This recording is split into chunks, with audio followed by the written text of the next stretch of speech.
ஒரு தவளை தத்தி தத்தி போய்கிட்டு இருந்துச்சு. குறுக்க வந்த குள்ள நரி அந்த தவளைய மோதிட்டது. வள்ளியில இருந்த பெரிய குழிக்குள்ள தவளை விழுந்துட்டது. தவளையால வெளியே வர முடியல. அலறிச்சு கதறிச்சு. தவளை சத்தம் கேட்டு பல விலங்குகள் தவளைக்கு உதவ முன் வந்துச்சுது. எந்த பலனும் இல்ல. இனி இந்த தவளை தப்பிக்க முடியாது, அது விதி முடிஞ்சிட்டுதுன்னு சொல்லிக்கிட்டே எல்லா விலங்கும் போய்கிட்டு இருந்துச்சு. திடீர்னு திரும்பி பார்த்தா அந்த தவளை பின்னால வந்துகிட்டு இருந்துச்சு.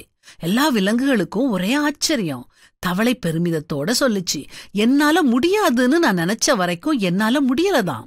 ஆனா வாழ்ந்தே தீரணுங்கிற வேகம் எனக்குள்ள வந்த நிமிஷத்திலேயே குழிலிருந்து எகிரி குதிச்சு வெளியே வந்துட்டேன்னு சொல்லுச்சு. இது ஒரு சின்ன கதையா தெரிஞ்சாலும் இதுலயும் ஒரு ஆழமான கருத்து இருக்குது. நம்மள தள்ளிவிட்டு வேடிக்கை பார்க்க பலர் இருக்கலாம். அவங்களால நாம தள்ளப்பட்டு படுகுழிக்கு விழலாம். ஆனா அது முடிவு இல்ல. நாம உடைஞ்சிட்டோமேன்னு கவலைப்படக்கூடாது. மௌனம் உடபடும் போதுதான் வார்த்தை ஜனிக்குது.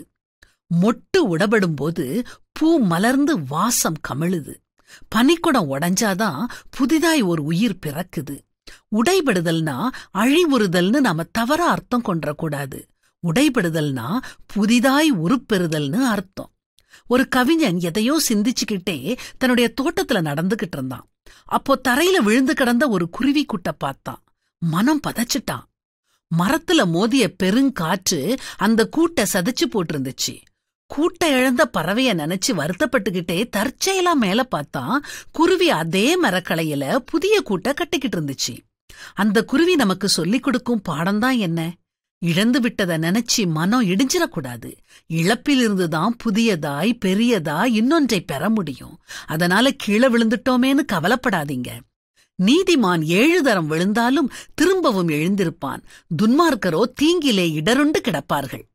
கீழே விழுந்தாலும் எழும்பி நின்னு நாம நீதிமான்கிறத மத்தவங்களுக்கு காட்டுவோம்.